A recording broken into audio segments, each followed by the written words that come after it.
함께 예배드리는 모든 성도님들, 주님의 말씀 가운데 은혜가 흘러넘치기를 주님의 이름으로 축원합니다. 아멘. 주기도문 네 번째 시간입니다. 그 네 번째 시간으로 그 이름을 거룩하게 하여 주시며 라는 제목으로 함께 말씀을 나누고자 합니다. 이 말씀을 어떻게 나눌까라고 고민했을 때 세 부분으로 나눴으면 좋겠다라고 묵상하면서 생각했습니다.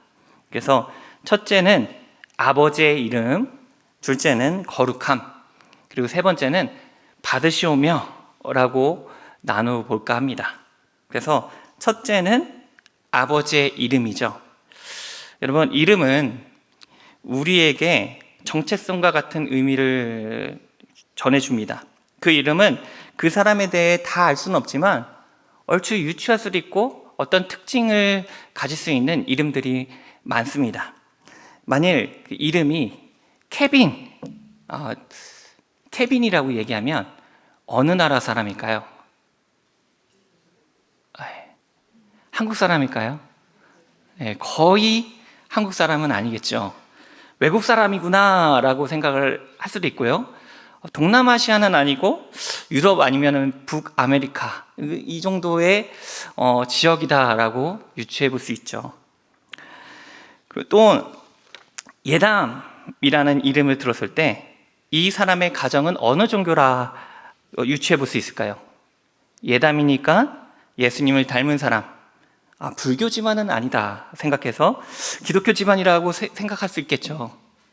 근데 그 사람의 이름이 천이에요. 그러면 천예담, 그러면 천시니까 천연수 목사님의 아들이 아닐까라고 유추해 볼 수도 있겠죠. 여러분들이 그렇게 생각하고 있으면 정답입니다. 제 아들 이름입니다.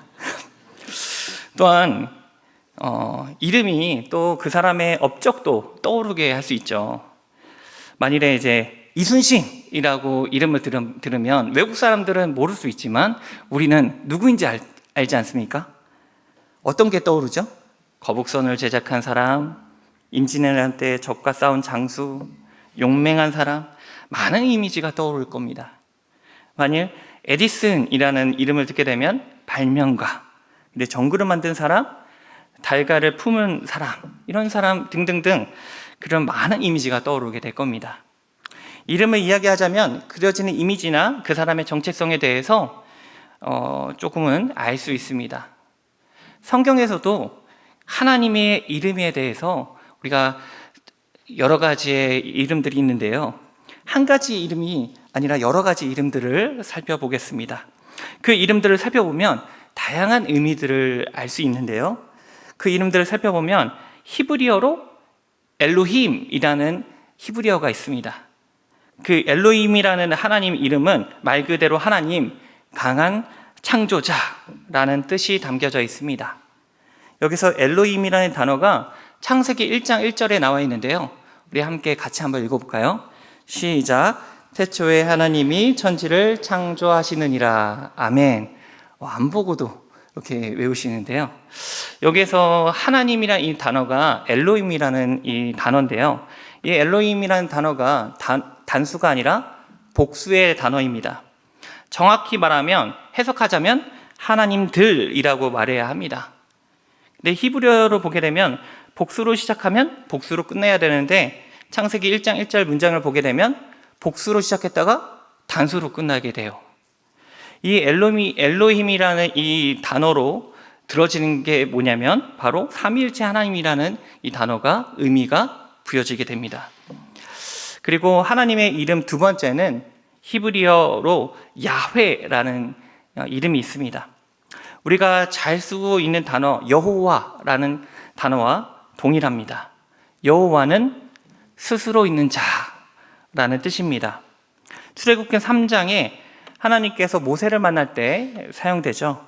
출애굽기 3장 14절에서 15절 말씀에 길지만 함께 같이 한번 읽어볼까요? 시작. 하나님이 모세에게 이르시되 나는 스스로 있는 자이니라. 또 이르시되 너는 이스라엘 자손에게 이같이 이르기를 스스로 있는 자가 너를 너희에게 보내셨다 하라. 하나님이 또 모세에게 이르시되 너는 이스라엘 자손에게 이같이 이르기를 너희 조상의 하나님 여호와 곧 아브라함의 하나님 이삭의 하나님 야곱의 하나님께서 나를 너희에게 보내셨다 하라. 이는 나의 영원한 이름이요 대대에 기억할 나의 호칭이라. 아멘. 14절에 나와 있는 이 말씀을 보게 되면 스스로 있는 자 야훼라는 이 단어로 쓰게 되고요. 15절 말씀 보면 여호와라는 단어가 있습니다. 이 단어는 동일시한데요. 즉 스스로 있는 자를 나타내고 있는 것이죠. 세 번째 이름은 아도나이입니다. 이 아도나이라는 이 뜻은 주인이라는 뜻입니다. 창세기 15장 2절 말씀에 이 단어가 쓰여지게 되는데요. 2절의 말씀에 보면 아브라함이 이르되 주, 여기서 주라는 단어가 그 아도나이라고 사용됩니다. 여러 이름들을 살펴보면 하나님은 삼위일체 하나님이시며 창조자 하나님이시며 스스로 계시며 우리의 주인 되신 것을 이름을 통해서 알 수가 있습니다. 그런데 오늘 본문에서 하나님을 어떤 하나님으로 이야기하고 있나요? 바로 아버지. 아버지의 이름에 대해서 이야기하고 있습니다. 이 말은 하나님은 우리의 아버지 되심을 고백하는 것을 말하고 있습니다.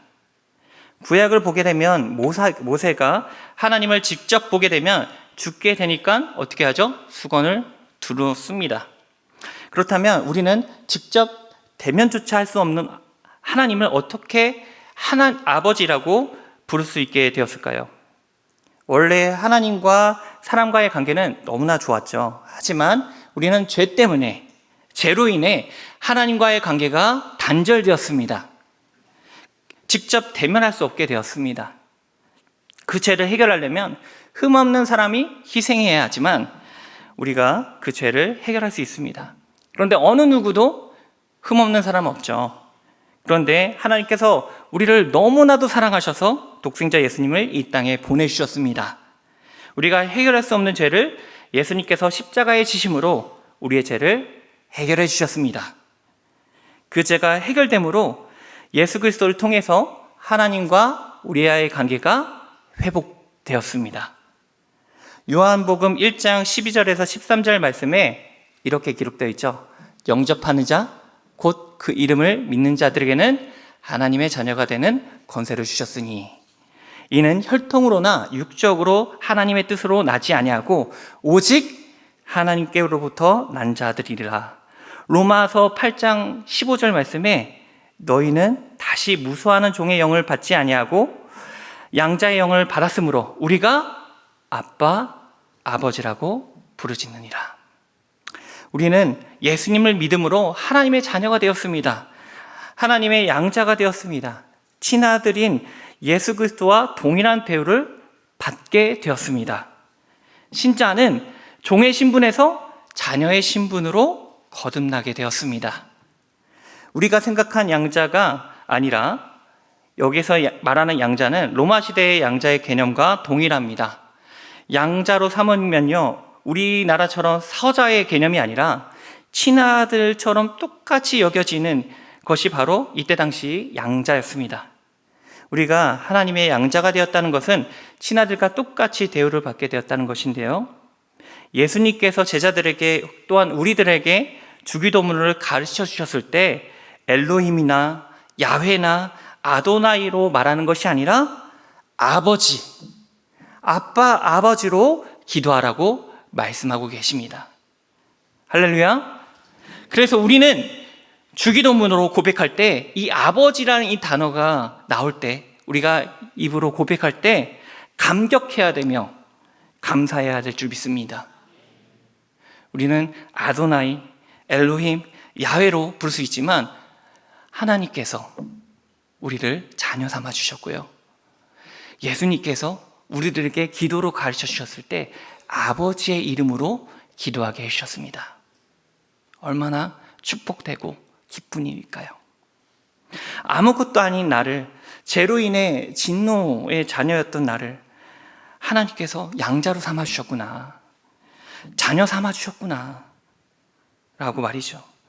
하나님 아버지의 이름을, 그 고백이 우리들 가운데 큰 감격의 고백이 될 줄 믿습니다. 둘째는 거룩함입니다. 이 거룩함이란 무엇일까요? 사전적인 의미로는 구별되다 라는 뜻이고요. 히브리어로는 카다시라는 단어인데요. 깨끗하다, 순결하다, 거룩하다 라는 뜻을 갖고 있습니다. 즉 하나님은 거룩하시다 라는 뜻은 세상과 구별되다, 하나님은 순결하신 분이다, 깨끗하신 분이시다, 선하시다 라는 뜻으로 해석하면 됩니다. 아버지의 이름이 거룩하다 라는 뜻은요, 세상과 비교할 수 없는 이름이 하나님 아버지라는 사실을 우리가 드러내며 세상과 구별되는 그 이름이 바로 하나님 아버지라는 뜻입니다. 그래서 예수님께서 제자들에게 주기도문으로 가르치시면서 아버지의 이름이 거룩히 여긴다는 것은 우리가 기도할 때 세상적인 기도를 하는 것이 아니라 거룩하신 하나님 아버지를 위해서 기도하라는 뜻입니다. 예수님께서 가르치신 기도와 비교해서 우리는 어떻게 기도하고 계십니까? 거룩하신 하나님 아버지의 이름을 높여 기도하고 계시나요? 아니면 우리의 문제들만 먼저 기도하고 계시나요? 마태복음 6장의 내용은요, 거의 기도의 내용입니다. 후반부 말씀에 보면 예수님께서는 이렇게 말씀하고 계십니다. 조금 길지만 마태복음 6장 31절에서 34절까지의 말씀을 우리 한 목소리로 우리 합독하도록 하겠습니다. 시작. 그러므로 염려하여 이르기를 무엇을 먹을까, 무엇을 마실까, 무엇을 입을까 하지 말라. 이는 다 이방인들이 구하는 것이다. 너희 하늘아버지께서 이 모든 것이 너희에게 있어야 할 줄을 아시느니라. 그런즉 너희는 먼저 그의 나라와 그의 의를 구하라. 그리하면 이 모든 것을 너희에게 더하시리라. 그러므로 내일 일을 위하여 염려하지 말라. 내일을 내일 염려할 것이요 한날의 괴로움은 그날의 족하니라. 아멘. 사실 우리는 염려하는 기도가 제일 먼저일 때가 많아요. 무엇을 먹을까? 무엇을 마실까? 무엇을 입을까? 하는 걱정들로 쌓여있을 때가 많습니다. 우선순위일 때도 맞습니다. 급한 불부터 꺼야 할 순간들이 너무나 많다는 사실입니다. 그런데요, 우리가 하나님 아버지의 이름을 거룩히 여긴다면 우리는 전능하신 하나님, 창조주 하나님, 위대하신 하나님을, 우리 아버지 되신 하나님을 의지할 것입니다. 내 염려가 먼저가 아니라 전능하신 하나님, 우리의 아버지 되시는 하나님을 의지할 것입니다. 그러니 나의 염려를 포함한 모든 것을 아시는 하나님께서 우리의 아버지 되시는데 얼마나 좋은 것을 주실까 기대함으로 기도할 것입니다. 그러므로 우리는 아버지 되신 하나님의 이름을 구별되어 기도하길 원합니다. 그럴 때 하나님께서 우리의 걱정과 우리의 근심과 우리의 염려까지도 모두 하나님 뜻 가운데 해결될 줄 믿습니다. 세상 염려보다 하나님의 뜻과 하나님의 나라를 먼저 구하는 복된 모든 성도님들 되길 주님의 이름으로 소원합니다. 셋째는 받으시오며입니다. 개역개정에는 이름이 거룩히 여김을 받으시오며라는 이 단어가 있죠. 그런데 바른 성경에는 아버지의 이름이 거룩하게 되시고, 신약 성경에는 아버지의 이름이 거룩하게 여김을 받으소서. 그리고 메시지 성경에는 이런 얘기를 합니다. 아버지가 어떤 분이신지 드러내소서. 이런 뜻을 갖고 있습니다. 주님이 가르쳐 주신 기도에는 아버지의 이름을 드러내기 위해, 거룩하신 하나님 아버지를 나타내기 위해 기도해야 하는데요. 하나님 아버지께서 어떤 분이신지를 스스로 드러내신 분입니다. 하지만 하나님께서는 우리를 통해서, 우리 모두를 통해서 하나님 아버지를 드러내길 원하십니다. 그럼 우리가 어떻게 해야 하나님 아버지를 드러낼 수 있을까요? 나타낼 수 있을까요? 저희 가족은 누나들만, 또 제 동생만 교회를 다녔습니다. 그래서 최근에 감사하게도 한 달 전부터 저희 어머님이 이제 교회를 꾸준히 다니신다는 소식을 들었습니다. 근데 제가 이제 초창기만 해도 교회를 열심히 다닐 때 저희 부모님은 교회를 다니지 않으셨습니다. 그래서 제가 열심히 교회 봉사를 하고 열심히 어떤 것을 하면 교회 권사님들이 아니면 집사님들이 저한테 물어봐요. 어머, 누구 권사님 아들이야? 누구 집사님 아들이야? 라고 저한테 물어봐요. 그러면 저는 그때 당시는 시무룩해져서 저희 어머니는 교회 안 다니세요 라고 답을 합니다. 모태신앙인 사람들은 누구 성도님네 아들, 딸들이야 하는 게 가장 듣기 싫다고 합니다. 그쵸? 그렇죠? 공감되시는 분들 계실 겁니다. 그런데 저는 이 얘기를 듣고 싶었어요. 우리 권사님 아들입니다. 집사님 아들입니다. 라는 얘기를 꼭 듣고 싶었습니다. 근데 이제 듣겠죠? 누구 성도님 아들입니다. 라는 얘기를 이제 들을 겁니다. 어쨌든 이제 사람들은 내 자신이 잘하거나 아니면 못하거나 사람들이 나의 부모님에 대해서 이제 궁금해 할 수도 있어요. 이와 같이 하나님도 마찬가지입니다. 하나님은 영이시니 우리가 볼 수 없어요. 자, 여러분들에게 이제 질문을 할게요. 하나님 직접 보신 분 계신가요? 아이고, 말이 좀 험나오는데 죄송합니다. 하나님 직접 보신 분, 네, 손 들어주세요. 네, 손을 들었다면 여러분들 멀리 하시기 바랍니다.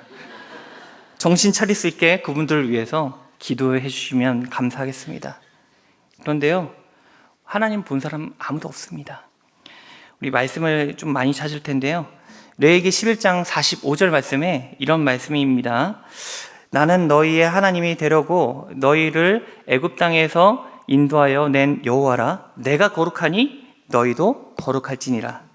베드로전서 1장 15절 말씀에 오직 너희를 부르신 거룩하신 한 이처럼 너희도 모든 행실에 거룩한 자가 되라. 요한일서 4장 12절 말씀에 이런 말씀이 있습니다. 우리 이 말씀은 같이 읽어볼게요. 시작. 어느 때나 하나님을 본 사람이 없으되 만일 우리가 서로 사랑하면 하나님이 우리 안에 거하시고 그의 사랑이 우리 안에 온전히 이루어지느니라. 아멘. 우리가 하나님 아버지의 거룩함을 드러내기 위해서는 우리가 거룩해야 돼요. 왜냐하면 하나님을 본 사람은 없어요. 그렇죠? 다른 사람들이 나를 통해서, 다른 사람들이 여러분들을 통해서 하나님을 볼 것입니다. 좋은 쪽이든 안 좋은 쪽이든 말입니다. 사람들은 믿는 신자를 통해서 하나님을 보게 될 것입니다. 그럼 사람들은 우리를 통해서 이렇게 말할 것입니다. 당신이 하나님을 믿는 신자들이기 때문에 이렇게 한 것이군요. 당신을 보면 하나님이 살아계신다는 것을 믿겠어요. 또는 하나님 믿는 사람인데 왜 이렇게 해요? 당신 보면 하나님이 안 계시는 것 같아요. 여러분들은 어떤 말을 듣고 싶으신가요? 저와 같은 생각일 것입니다. 나를 보면, 여러분들을 보면 하나님이 살아계신다는 것을 느껴져. 나를 보면, 여러분들을 보면 하나님께서 우리를 사랑하고 계신다는 것을 느껴져. 이런 말들을 듣는 저와 여러분들 되길 주님의 이름 소원합니다. 성경에서 예를 한번 더 찾아보면요, 다윗과 골리앗의 말씀을 나눠볼 수 있는데요, 블레셋 족속이 이스라엘을 공격합니다. 그때 선봉의 선자가 바로 골리앗이죠. 골리앗이 이스라엘을 조롱합니다. 군대를 조롱하고요, 이스라엘 나라를 조롱합니다. 이스라엘 백성들 중에 이 조롱한 말을 듣고 누구 하나 맞설 리가 한 명도 없었죠. 그런데 다윗은 사무엘상 17장 26절에 이런 얘기를 합니다. 26절에 다윗이 곁에 서 있는 사람들에게 말하여 이르되 이 블레셋 사람을 죽여 이스라엘의 치욕을 제거하는 사람들에게는 어떠한 대우를 하겠느냐? 이 할례 받지 않는 블레셋 사람이 누구이기에 살아계시는 하나님의 군대를 모욕하느냐? 45절 말씀에 이런 말씀이 있습니다. 다윗이 블레셋 사람에게 이르되 너는 칼과 창과 단창으로 내게 나아오거니와 나는 만군의 여호와의 이름 곧 내가 모욕하는 이스라엘 군대의 하나님의 이름으로 내게 나아가노라. 사무엘상 17절의 말씀을 보면 이스라엘 사람들을 보게 되면 하나님 없는 사람처럼 여깁니다. 하나님께서 승리케 해주셨는데, 하나님께서 함께 해주시는데 그 골리앗이 뭐라고 쫄고 아무도 나서지 않습니다. 그런데 다윗을 보게 되면 하나님께서 살아계시는구나, 승리의 하나님이시구나 라는 것을 보여지게 되는 것입니다. 다윗은 하나님의 군대를 모욕하는 자를 참을 수 없으며 하나님의 이름으로 골리앗과 싸웁니다. 이스라엘 군대는 그냥 세워진 군대가 아니죠. 전적으로 하나님께서 세우신 군대입니다. 하나님께서 노예였던 이스라엘 백성들을 출애굽시켜서 가나안 땅으로 인도해 주셨습니다. 가나안 여정 속에서 군사훈련의 말씀은 하나도 없어요. 그렇죠? 그럼에도 불구하고 수많은 족속들과 싸워서 이깁니다. 여기에선 이런 말씀이 있죠. 하나님께서 이기셨다, 하나님께서 하셨다 라는 말씀만 있습니다. 애굽에서 가나안까지의 여정 가운데에서는 모든 전쟁은 하나님께서 함께 하셨다는 사실입니다. 그 사실을 안 다윗은 하나님의 군대를 모욕한 골리앗을 향해 하나님의 이름을 드러내며 당당하게 맞서 싸웁니다. 오늘날 우리는 아버지의 이름, 하나님의 이름을 거룩히 여김을 받게 하기 위해서는요, 우리가 거룩한 삶을 살아야 합니다. 여러분들 중에 끄덕끄덕 하시는 분들도 계시지만 한편으로 부담감을 가질 수도 있어요. 세상 일을 열심히 하지 말고 교회 일만 열심히 해야 될까요? 또는 거룩한 생활을 잘못 이해해서 속세를 떠나서 말씀대로 살아야 할까요? 거룩한 삶을 세상과 단절된 삶이라고 착각할 때도 있습니다. 잘못된 생각인데요. 우리는 하나님은 거룩하시다라고 고백하잖아요. 그런데 하나님께서는 세상 속에서 우리와 함께 살고 있습니다. 죄가 만연한 우리와 함께 살고 있죠. 예수님은 거룩한 분이신데 공생의 3년 동안 혼자 무건수원을 하셨나요? 아니죠. 예수님은 사람들이 꺼려하는, 기피하는 사람들과 함께 먹고 마시며 대화하며 말씀을 전했습니다. 여러분들, 거룩한 삶이란 세상과 등지며 교회에서만 우리가 봉사하는 것이 아니라 세상과 함께 어울려 살 때 세상의 방법이 아닌 하나님 방법대로 사는 삶, 그것이 바로 성경에서 말하는 거룩한 삶일 줄 믿습니다. 세상의 빛과 소금의 역할을 감당하는 삶, 그것이 바로 거룩한 삶일 줄 믿습니다. 오늘 여러분, 이 말씀, 그 이름을 거룩하게 하여 주시며 라는 이 말이 주기도문의 일부분에서 이제 말씀을 나눴는데요. 이 말씀을 통해서 우리가 깨달아야 할 부분은 무엇이냐면, 먼저 우리가 하나님 아버지의 이름을 깨닫길 바랍니다. 하나님은 선하시며 세상과 구별된 분이시구나. 죄 많은 세상 속에서 살고 있는 우리와 함께 하시되 하나님 방법대로 우리를 이끌어가고 계시구나 라는 사실을 깨닫길 바랍니다. 그리고 우리를 선한 길로 인도해 주시구나, 선한 방법으로 우리를 복내려 주시구나, 이 사실들을 깨닫는 복된 모든 성도님들 되길 주님의 이름으로 소원합니다. 그리고 거룩하신 하나님과 같이 우리 또한 거룩한 삶을 살기 원합니다. 거룩한 삶은 세상과 단절된 삶이 아니라 하나님께서 우리와 함께 하셨듯이, 사랑을 주셨듯이 우리도 세상 사람들과 함께 살 때 하나님 방법대로 살며 하나님의 사랑을 전하는 삶이 바로 거룩한 삶일 줄 믿습니다. 그래서 우리가 거룩함을 살아가며 세상의 빛과 소금의 역할을 잘 감당하며 주님의 향기를 흘러보내는 복된 모든 성도님 되길 주님의 이름으로 소원합니다. 우리 말씀을 정리하도록 하겠습니다. 우리의 주기도문이 우리 고백하는 이 단어, 이 문장이 우리에게 어떻게 다가오고 계십니까? 그냥 암기처럼 다가오는 말씀, 기도로 다가오십니까? 아니면 거룩하신 하나님, 그 거룩하신 하나님이 우리와 함께 하시고 아버지 되시며 우리에게 좋은 것을 주시는 하나님, 또한 우리에게 거룩하라고 말씀하시는 하나님, 우리가 예수님을 닮아 하나님을 사랑하고 이웃을 사랑하는 그런 복된 하나님의 자녀로서 삶을 살아가라 하나님 명령하는 그 말씀으로 들리십니까? 우리가 이 말씀을 생각하며 하나님께 감격하며 그 감격과 사랑을 받았다면 그 말씀대로 그 사랑을 흘려보낼 수 있는 복된 더 오늘 이 교회 모든 성도님 되길 주님의 이름으로 소원합니다.